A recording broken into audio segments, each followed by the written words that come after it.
Hey everybody, so we're here in Memphis, Tennessee at the Memphis International Film Festival. We're hanging out on the Gibson Guitar corporate coach. So this big bus that people hang out on, and we're in the rear lounge, which they conduct a lot of interviews in, so I thought it was fitting.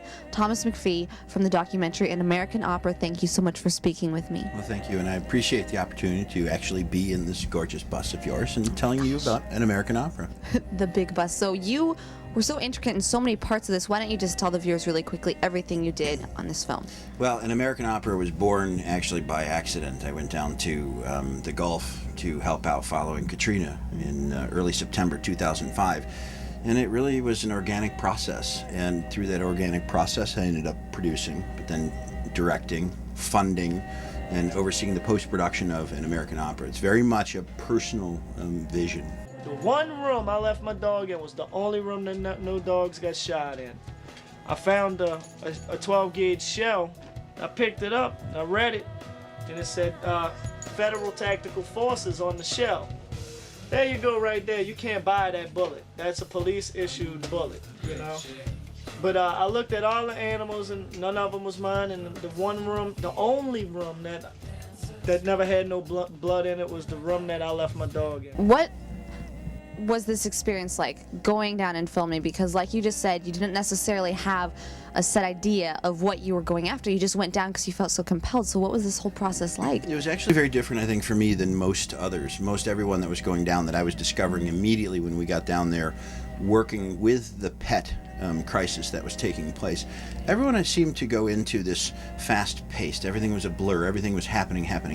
The first 4 days that I was there, I literally went from cage to cage to cage, taking still photograph of animal and their intake ticket and animal and their intake ticket. And if you were to look down on the barns over that 4 days that I was doing that, it would seem like I was going very slow. Well, everyone else was in this rapid pace. And I think that initial interaction, those 4 days, allowed me to see things very differently, at a very different pace. Lucian Mitchell. Jonathan Metrogy. Donaldsonville. I'm Ben Johnson. I'm from outside Athens, Georgia. Scott Holder. I live in Bonnets Mill, Missouri. I just came in from Canada, to tell you the truth. I just drove 3 days to get here. It's Helen. You know, I kind of said what we were doing was we were making something that was also very Simpson-esque. You know, when we watch The Simpsons, it's very detailed. There's always something going on, all this background stuff going on.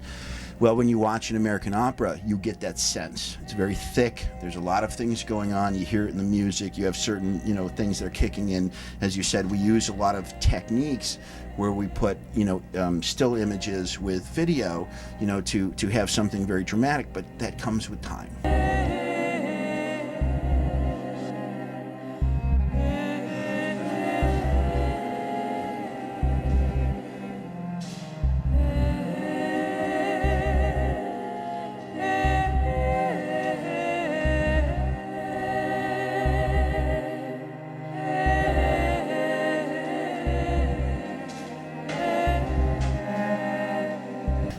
I really wanted to, again, take this organic process, which I always heard music to, and try to convey emotions to people.